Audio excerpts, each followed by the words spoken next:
Hello दोस्तों, कैसे हो। आशा है कि आप सब बढ़िया होंगे। तो आ गया हूँ एक नई वीडियो लेके, जो कि है कल का एग्ज़ाम हुआ था जो फॉरेस्ट गार्ड 9 अप्रैल 2023 को। ठीक है, तो इसकी आंसर की आपके लिए लेकर आ गया हूँ। तो इसमें सबसे पहला क्वेश्चन है, इनमें से अशुद्ध वर्तनी का शब्द है। तो इसमें से अशुद्ध वर्तनी का शब्द है तो भास्कर भी सही है, द्वारका भी सही है, कृषांगनी गलत है। ठीक है, और प्रज्वलित भी सही है। तो इसका जो अशुद्ध वर्तनी है इसमें कौन सी है, वो है हमारी कृषांगनी। ठीक है, तो ये अशुद्ध वर्तनी है। अगला क्वेश्चन है, निम्नलिखित में से तद्भव और उसके तत्सम शब्द का एक युग्म अशुद्ध है, वह कौन सा है। तो यह ऑप्शन सी है, रहट और अरहट। ठीक है। अगला क्वेश्चन है, विलोम शब्दों की दृष्टि से अशुद्ध विलोम शब्दों की दृष्टि से अशुद्ध शब्द युग्म है, तो इसमें कौन सा हो जाएगा। तो हमारा ये डी वाला ऑप्शन अशुद्ध युग्म है, अशुद्ध शब्द युग्म है। तो जो अनक के साथ आना था, अनक के साथ आना था अघ। ठीक है, अनक के साथ अघ ने आना था। ठीक है। अगला क्वेश्चन है, अगला क्वेश्चन है, इनमें से अनेकार्थी शब्द दल का एक अर्थ नहीं है, वह है। तो वह कौन सा हो जाएगा। तो वह गर्त है। ठीक है, वह शब्द गर्त है जो दल का अर्थ नहीं है। पर्त भी है, सेना भी है और निकर भी है।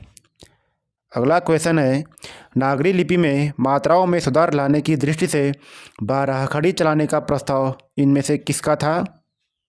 तो ये किसका था। तो ये काका कालेलकर जी का था, जो कि 1935 में इन्होंने ये प्रस्ताव दिया था। अगला है, निम्नलिखित में से कपूर का पर्यायवाची शब्द नहीं है, तो कौन सा नहीं है। तो ये बासंत नहीं है। हारित भी है, रक्तलोचन भी है, परेवा भी है और कपोत भी होता है, कलरव भी होता है, परेवर भी होता है। ठीक है, और पारावत भी होता है। अगला क्वेश्चन है, इतरेतर में लागू होने वाली संधि सूत्र है, तो वो कौन सी है। वो आद्गुण संधि सूत्र है। अगला क्वेश्चन है, 8वां है, निम्नलिखित में से व्याकरण की दृष्टि से शुद्ध वाक्य है। तो ए ऑप्शन है, हम सभी काल चक्र के पहिए के नीचे पिस रहे हैं। बी ऑप्शन है, इतनी रात बीती तुम क्यों आई। सी ऑप्शन है, इस प्रश्न का प्रमाण सहित उत्तर दीजिए। डी ऑप्शन है, जल्दी मत करो, धैर्यता से काम लो। तो इसमें हमारा सी वाला ऑप्शन सही हो जाएगा, इस प्रश्न का प्रमाण सहित उत्तर दो। वैसे डी वाला भी सही हो सकता था, लेकिन इसमें जो ये है जल्दी मत करो, धैर्यता से काम लो, तो यहाँ पे धैर्य आना था, धैर्यता नहीं आना था। तो इसी कारण हमारा आंसर सी हो जाएगा, इस प्रश्न का प्रमाण सहित उत्तर दो। अगला क्वेश्चन है, अभागा सुख से वंचित रह जाता, यह अर्थ इनमें से किस लोकोक्ति के लिए उपयुक्त है। तो इसका आंसर हो जाएगा, अंधा बगुला की जड़ खाए। ठीक है, ये वाला इसका आंसर हो जाएगा बी वाला ऑप्शन। अगला प्रश्न है, राजपत्र में प्रकाशित होने वाली सूचना जो वैधानिक दृष्टि से सर्वमान्य एवं सर्वस्वीकृत समझी जाती है, वह कहलाती है। तो क्या कहलाती है। वो कहलाती है हमारी विज्ञप्ति। ठीक है। अगला है, यूनाइटेड न्यूज़ ऑफ इंडिया समूह ने सन 1982 में हिंदी में समाचार के लिए इनमें से किस समाचार एजेंसी की स्थापना की। तो इसका राइट आंसर हो जाएगा यूनिवार्ता। ठीक है। अगला क्वेश्चन है, कंप्यूटर ऑपरेटर इनमें से किस स्मृति कोष में अपना डाटा संचित करता है। तो इसका सही आंसर हो जाएगा हमारा रोम। अगला क्वेश्चन है, परिविशेषण को इनमें से किसने अंतर्विशेषण कहा है। तो ये कहा था पंडित कामता प्रसाद गुरु ने। अगला क्वेश्चन है, इनमें से लेखक और उसकी रचना का एक युग्म सुमेलित नहीं है, वह है। तो यह सैलेश मटियानी जी है। सैलेश मटियानी, उत्तर प्रियदर्शी, यह सुमेलित नहीं है। बाकी मुक्तिबोध काट का सपना मुक्तिबोध जी का है। शेखर जोशी की हलवाहा है। मनु भंडारी की त्रिशंकु है। तो ये डी वाला ऑप्शन सुमेलित नहीं है, तो राइट आंसर डी हो जाएगा। ठीक है, अगला है गोसाई दत्त इनमें से किस रचनाकार का मूल नाम है? तो ये किसका मूल नाम है? सुमित्रा नंदन पंत जी का। ठीक है, अगला प्रश्न है इनमें से किस पात्र का संबंध सिल्वर वेडिंग कहानी से है? तो ये किससे है? ये यशोधर पंत जी से है। इसका आंसर डी हो जाएगा। अगला क्वेश्चन है खड़ी बोली के लिए कौरवी नाम इनमें से किसने दिया? तो ये किसने दिया? राहुल सांकृत्यायन ने। अगला है निम्नलिखित में से गढ़वाली बोली की एक उपबोली है, तो ये कौन सी है? ये सलानी हो जाएगा। अगला है इनमें से अंतस्थ व्यंजन हैं, तो अंतस्थ व्यंजन कौन से कहलाते हैं? या, रा, लवा। अगला है इनमें से ईख शब्द का तत्सम शब्द है, तो ईख शब्द का तत्सम शब्द कौन सा है? इक्सु। ठीक है, अब है भाग 2 सामान्य ज्ञान एवं सामान्य अध्ययन। तो इसमें सब 21वां प्रश्न है निम्नांकित में से कौन से क्रांतिकारी चटगांव शस्त्रागार हमले में सम्मिलित थे? तो ये कौन थे? ये थे, इसका आंसर हो जाएगा सूर्य सेन। ठीक है, अगला क्वेश्चन है फतेहपुर सीकरी में स्थित निम्नलिखित में से किस भवन का निर्माण बादशाह अकबर ने नहीं करवाया था? तो इसका मेरे हिसाब से इसका आंसर होना चाहिए मोती मस्जिद। अगला है निहिलिज्म का विकास किस देश में हुआ था? तो ये रूस में हुआ था। अगला है एस्ट्रोलेब नामक उपकरण का आविष्कार निम्न में से किस एक को निर्धारित करने के लिए किया गया है? तो इसका आंसर होना चाहिए बी वाला, सूर्य एवं तारों की स्थितियाँ। अगला है गुयोट्स के समतल शीर्ष का अपर्दन निम्नलिखित में से किस एक के द्वारा होता है? तो इसका आंसर है सी, लहरों की क्रिया के द्वारा। अगला है निम्नलिखित में से कौन सी रूपांतरित चट्टान नहीं है? तो ये इसका आंसर हो जाएगा ग्रेनाइट। अगला है धुआंधार जलप्रपात निम्नलिखित में से किस राज्य में स्थित है? तो ये हो जाएगा मध्य प्रदेश। इसका आंसर मध्य प्रदेश हो जाएगा। अगला है निम्नलिखित में से किन दो राष्ट्रों की सीमा का निर्धारण रेडक्लिफ रेखा करती है? तो रेडक्लिफ रेखा किसकी सीमा का निर्धारण करती है? तो करती है भारत और पाकिस्तान की। ठीक है, तो इसका मेरे हिसाब से सही आंसर होना चाहिए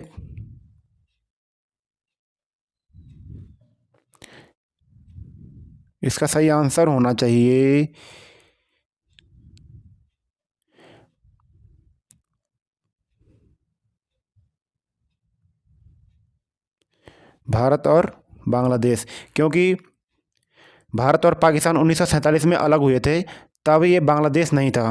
बांग्लादेश तो बाद में 1971 में पाकिस्तान से अलग होकर बना था। तो इसलिए मैं इसका आंसर रेडक्लिफ रेखा भारत और बांग्लादेश होना चाहिए। ये मेरे अंदाज़ा जितना मेरे को ध्यान है उसके हिसाब से ये होना चाहिए। अगला है बेलाडीला किस खनिज के लिए प्रसिद्ध है? तो ये है लौह अयस्क के लिए। अगला क्वेश्चन है निम्नलिखित प्रदेशों में से सुंदरवन कहाँ पाया जाता है? तो ये कहाँ पाया जाता है? ये पाया जाता है ज्वारिया वन में। अगला है प्रेस की स्वतंत्रता की प्रत्याभूति निम्न में से भारतीय संविधान के किस अनुच्छेद में दी गई है? तो ये दी गई है अनुच्छेद 19(1) का या ए। ठीक है, प्रेस की स्वतंत्रता भारतीय संविधान के अनुच्छेद 19(1) के निहित है, जो तृतीय भाग मौलिक अधिकार के तहत भाषण और अभिव्यक्ति की स्वतंत्रता प्रदान करता है। अगला क्वेश्चन है संघीय संसद की सार्वजनिक उपक्रमों संबंधी समिति की बनावट निम्नलिखित में से कौन सी है? तो ये इसका राइट आंसर हो जाएगा ऑप्शन नंबर बी, 15 लोकसभा सदस्य एवं 7 राज्यसभा सदस्य। अगला क्वेश्चन है, भारत के राज्यों की सीमाओं में परिवर्तन के संदर्भ में निम्न में से कौन सा कथन सही है? तो इसका राइट आंसर हो जाएगा ऑप्शन नंबर सी, संसद के साधारण बहुमत द्वारा विधायी प्रक्रिया। और अगला क्वेश्चन है, भारतीय संविधान के अनुच्छेद एक के संदर्भ में निम्न में से कौन सा कथन सही है? तो इसका राइट आंसर है बी, भारत अर्थात इंडिया एक राज्यों का संघ होगा। अगला क्वेश्चन है, सूचना का अधिकार है, तो ये एक विधिक अधिकार होगा। अगला है, कौन सा कर ग्राम पंचायत द्वारा लिया जाता है? तो ये स्थानीय मेलों पर कर ग्राम पंचायत द्वारा लिया जाता है। अगला है, NFHS 5 2019-21 के अनुसार भारत के किस राज्य की शिशु मृत्यु दर IMR प्रति 1000 जन्म सबसे कम थी? तो ये केरल राज्य में थी। जो NFHS की बात करें तो इसका अर्थ होता है नेशनल फैमिली हेल्थ सर्वे, ठीक है। इसको हिंदी में कहते हैं राष्ट्रीय परिवार स्वास्थ्य सर्वेक्षण। और जो ये सर्वे हुआ था ये पाँचवें दौर की राष्ट्रीय रिपोर्ट है, ठीक है। अगला क्वेश्चन है, स्मार्ट सिटी मिशन की शुरुआत किस वर्ष हुई? तो ये किस वर्ष हुई थी? ये हुई थी 2015 में, ठीक है। ये 2015 में हुई थी और इसको 25 जून 2015 में प्रधानमंत्री मोदी के द्वारा लॉन्च किया गया था। अगला क्वेश्चन है, भारत में वर्तमान मौद्रिक प्रणाली का प्रबंधन कौन करता है? तो इसका आंसर हो जाएगा B option, reserve bank of India. अगला है, भारत में कौन सा ग्रामीण गरीबी निवारण कार्यक्रम सबसे पहले शुरू किया गया था? तो ये ग्रामीण भूमिहीन रोजगार गारंटी कार्यक्रम है। ये कब किया गया था? ग्रामीण भूमिहीन रोजगार गारंटी कार्यक्रम ये किया गया था 1983 है। ये 1983 में शुरू किया गया था। फिर जो है राष्ट्रीय ग्रामीण रोजगार कार्यक्रम है, ये 2 फरवरी 2006 में इसको शुरू किया गया था। और तीसरा है जवाहर रोजगार योजना, इसको 1 अप्रैल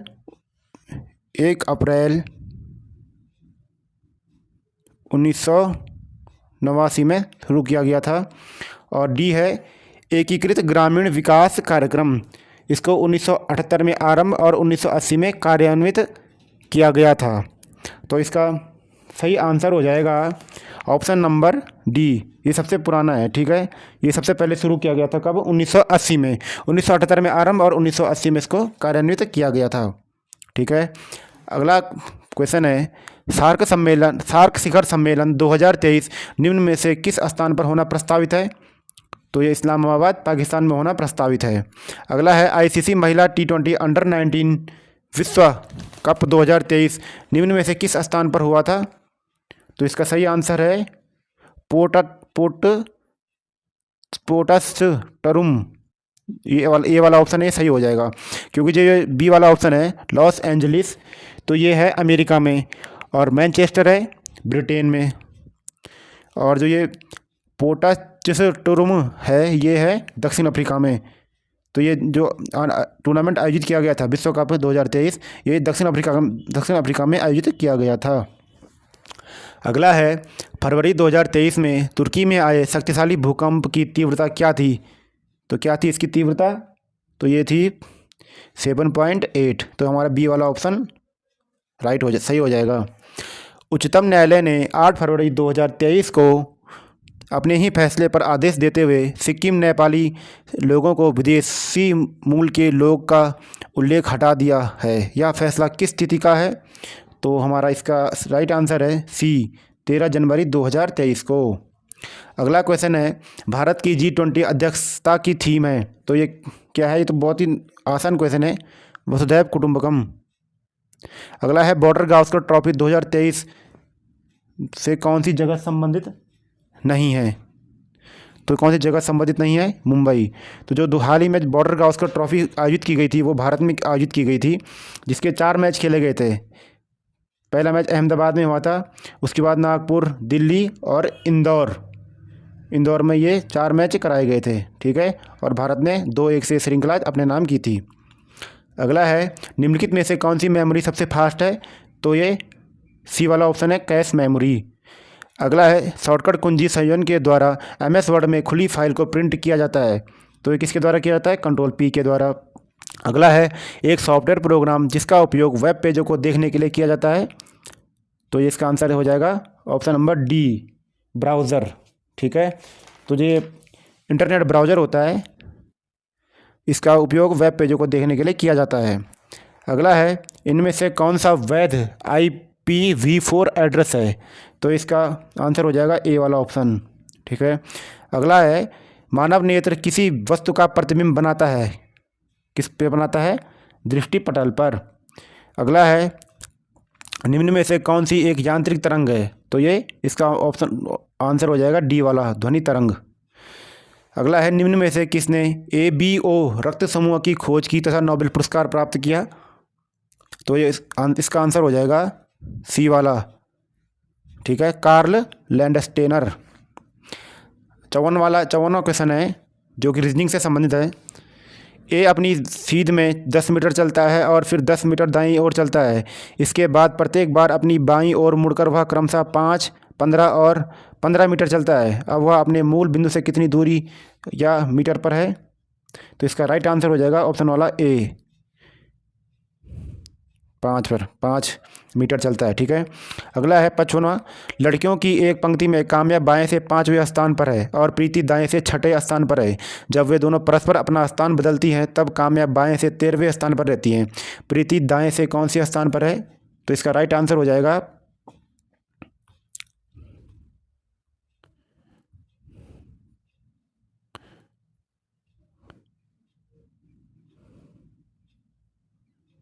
इसका राइट आंसर हो जाएगा 14वां, ठीक है, ऑप्शन नंबर सी। अगला है, एक व्यक्ति के पास कुल 480 रुपये हैं, जिसमें 1 रुपये के नोट, 5 रुपये के नोट और 10 रुपये के नोट सम्मिलित हैं। सभी प्रकार के नोटों की संख्या बराबर है। उसके पास नोटों की कुल संख्या कितनी है?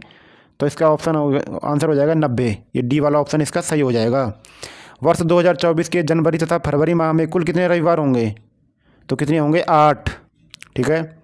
अगला है, यदि ये 58 वाला, तो इसका आंसर हो जाएगा ए वाला, 10, ठीक है। निम्नलिखित में से किस पल्लव शासक ने मतविलास प्रहसन की रचना की? तो इसका बी वाला ऑप्शन हो जाएगा, महेंद्र वर्मन प्रथम ने। अगला है, बोस्टन टी पार्टी की घटना किस वर्ष हुई थी? तो ये हुई थी 1773 में, ठीक है। अब है भाग 3, उत्तराखंड से संबंधित विविध जानकारियाँ। तो इसमें पहला क्वेश्चन है, निम्नलिखित में से कौन सी काली नदी की सहायक नदियाँ हैं? तो ये हो जाएगा इसका आंसर बी, पूर्वी धौली और कुथी यांगती। काली नदी की बात करें तो काली नदी पिथौरागढ़ के सुदूर उत्तर में तिब्बत बॉर्डर के पास स्थित जैक्सर श्रेणी के पूर्वी ढाल पर लिपुलेख के पास स्थित कालापानी व्यास आश्रम नामक स्थान से निकलती है। यह नदी भारत नेपाल का बॉर्डर बनाती हुई बहती है। इसकी सहायक नदियां हैं कुठियांगती, पूर्वी धौली गंगा, गौरी गंगा, सरयू, लोहावती और लधिया, ठीक है। तो कौन कौन सी हैं इसकी सहायक नदियाँ?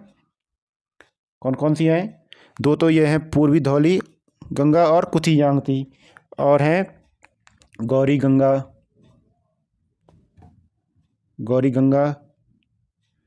ठीक है। अगला है गौरी गंगा और सरयू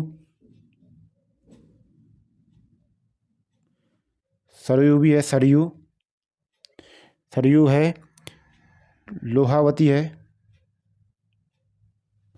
है और लधिया। ये काली नदी की सहायक नदियां हैं, ठीक है। अगला क्वेश्चन है, हरी भरी उम्मीद पुस्तक के लेखक कौन है?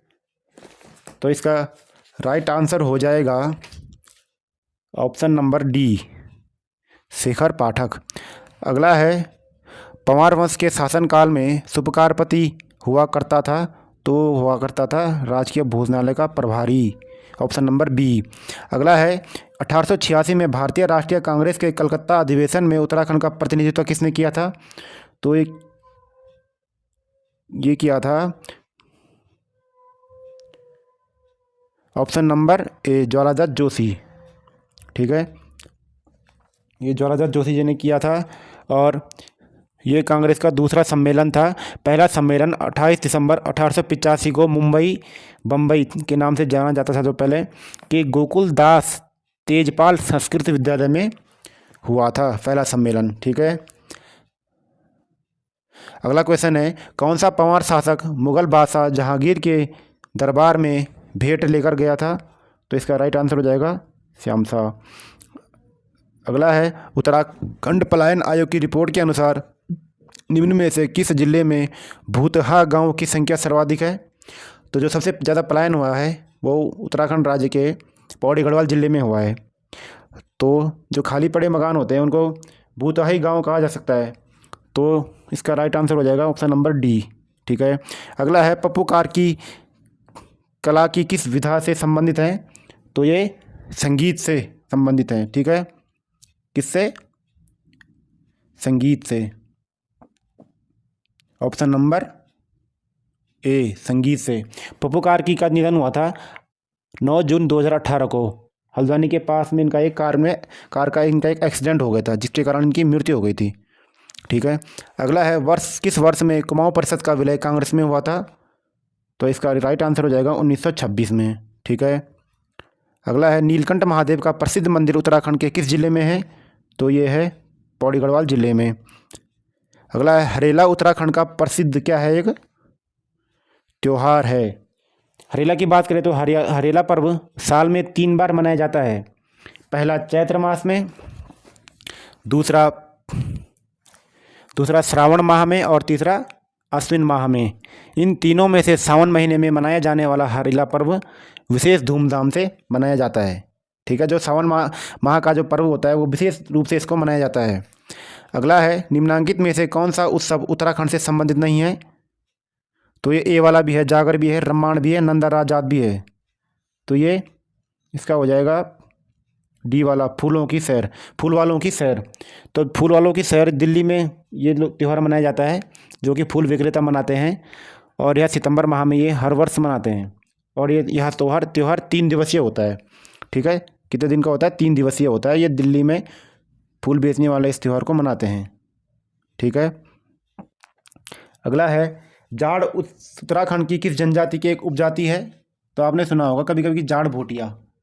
तो ये इसका ऑप्शन क्या हो जाएगा? ऑप्शन नंबर सी, भोटिया जनजाति की। ठीक है, ये उनकी एक उपजाति है। नाद नंदिनी पुस्तक के लेखक, तो नाद नंदिनी पुस्तक के लेखक कौन है? तो इसका ऑप्शन हो जाएगा ए, केशवदास अनुरागी। अगला है, निम्नलिखित में से कौन सा उत्तराखंड का नाक में पहनने वाला पारंपरिक गहना नहीं है? तो ये जो है नथ है, नथ भी नाक में पहनी जाती है, बुलाग भी नाक में पहनी जाती है और फूली भी नाक में पहनी जाती है। तो जो ये मुर्खी है इसको हम कान में पहनते हैं। कहाँ? कान में पहनते हैं। तो इसका राइट आंसर हो जाएगा बी वाला, मुर्खी। अगला है, उत्तराखंड में रागी को कहा जाता है। तो किसको कहा जाता है? उत्तराखंड में रागी किसको कहा जाता है? तो ये कहा जाता है मंडवे को। ठीक है, रागी मंडवे को कहा जाता है स्थानीय भाषा में। अगला है, उत्तराखंड में 2021-22 में मत्स्य उत्पादन कितना था? तो ये था 6.090 हजार मील टन। ठीक है, अगला है, उत्तराखंड के हस्तशिल्प उत्पादों में को भारत के दूसरे राज्यों में किस ब्रांड से बेचा जाता है? तो ये है हिमाद्री ब्रांड, एक प्रसिद्ध लोगो है, ये ज़्यादा ही प्रसिद्ध फेमस है हिमाद्री ब्रांड। अगला है, उत्तराखंड की छठी आर्थिक गणना 2012-13 के अनुसार उत्तराखंड के किस जिले में सबसे कम संख्या में महिला उद्यमियों द्वारा उद्यमों को संचालित किया जाता है? तो मेरे हिसाब से इसका राइट आंसर होना चाहिए ऑप्शन नंबर डी, पिथौरागढ़। बाकी आयोग की आंसर की के बाद ही पता चलेगा।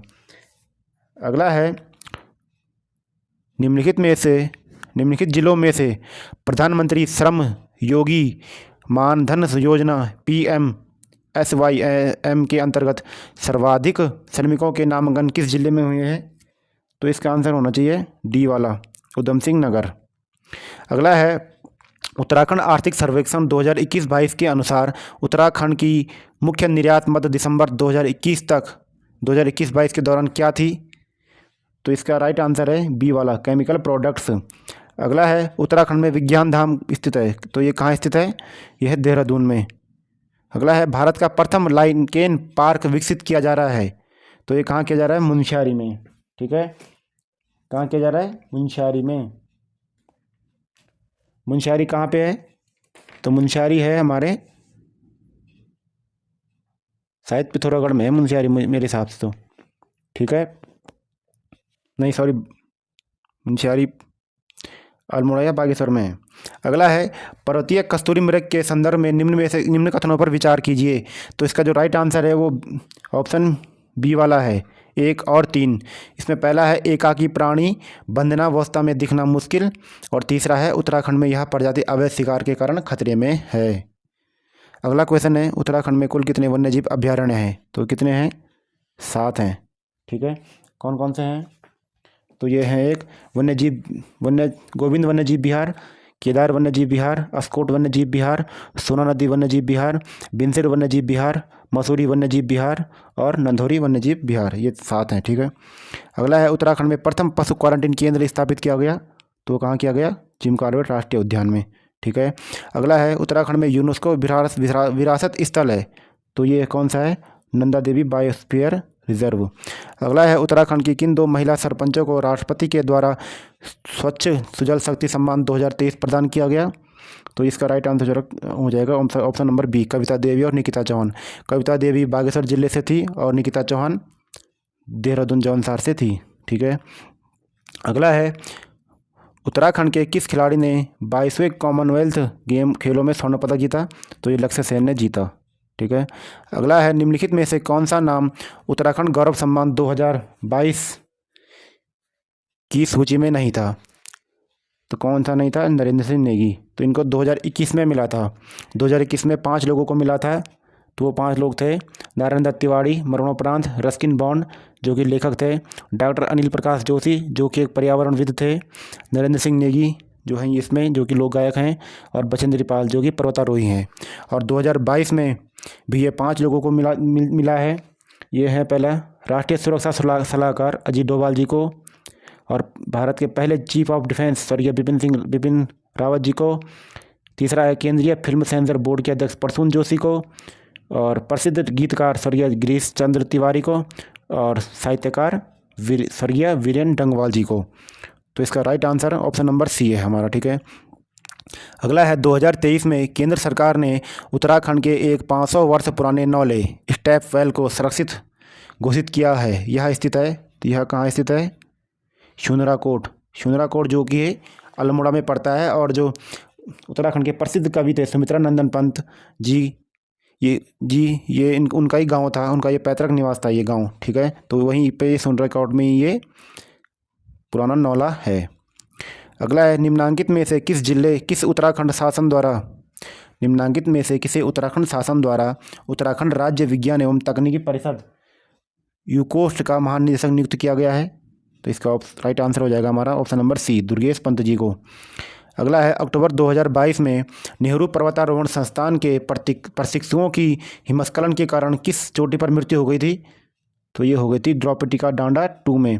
इसमें उत्तराखंड की जो उत्तरकाशी जिले की थी कविता कंसवाल जी, उनका निधन इसमें हुआ था। अगला है स्वच्छ भारत मिशन ग्रामीण के तहत उत्तराखंड खुले में शौच से मुक्त होने वाला राज्य बना। तो ये कौन सा राज्य बना? तो ये राज्य बना चौथा। ठीक है, स्वच्छ भारत मिशन की शुरुआत कब हुई थी? तो ये हुई थी 2 अक्टूबर 2014 को प्रधानमंत्री मोदी जी के द्वारा इसकी शुरुआत की गई थी। और इसके जो टॉप 5 राज्य हैं वो पहला है सिक्किम, दूसरा हिमाचल प्रदेश, तीसरा केरल, चौथा उत्तराखंड है और 5वां हरियाणा है। ठीक है, तो ये भी ध्यान रखेंगे, टॉप 5 मैंने आपको बताए हैं। अगला है भारतीय वन सर्वेक्षण प्रतिवेदन रिपोर्ट 2021 के अनुसार निम्नलिखित जनपदों में से सर्वाधिक वन क्षेत्र किस में है? तो किस में है सर्वाधिक वन क्षेत्र? तो जो 2021 की रिपोर्ट है उसमें सर्वाधिक वन क्षेत्र हुए हैं पौड़ी में है, पौड़ी, नैनीताल और उत्तरकाशी। ठीक है, उत्तरकाशी में है, उत्तरकाशी में है। तो इसमें पौड़ी और नैनीताल तो है नहीं ऑप्शन में। ठीक है, तो इसका राइट आंसर हो जाएगा उत्तरकाशी। और सबसे कम वन क्षेत्र की बात करें तो सबसे कम वन क्षेत्र है उधम सिंह नगर, हरिद्वार और रुद्रप्रयाग। ठीक है, ये भी ध्यान रखेंगे। अगला है निम्नलिखित में से कौन सा युग्म सम्मिलित नहीं है। तो इसमें ये वाला ऑप्शन हमारा, इसमें हमारा सी वाला ऑप्शन गलत है। तवाघाट भूस्खलन 1978 ये हुआ था, 1998 ये हुआ था 1977 में। कब हुआ था? 1977 में हुआ था ये। ठीक है, तवाघाट की बात करें तो तवाघाट पिथौरागढ़ जनपद में पड़ता है। ठीक है, बाकी हमारे तीन युग्म सही हैं। अगला है निम्नलिखित में से कौन अक्षांश दर्पण के लेखक हैं। तो ये नैन सिंह जी हैं। ठीक है, अगला है निम्नलिखित में से कौन सा युग्म सम्मिलित नहीं है। तो इसका राइट आंसर हो जाएगा बाड़ा होती दर्रा। तो ये बाड़ा होती दर्रा है, ये उत्तरकाशी में नहीं है, ये चमोली में है। ठीक है, ये चमोली में पड़ता है हमारा।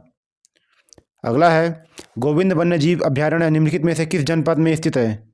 तो ये हमारे किस जनपद में है? उत्तरकाशी में। ठीक है, अगला है निम्नलिखित में से कौन the Chipko movement a people's history के लेखक हैं। तो ये कौन है? शेखर पाठक।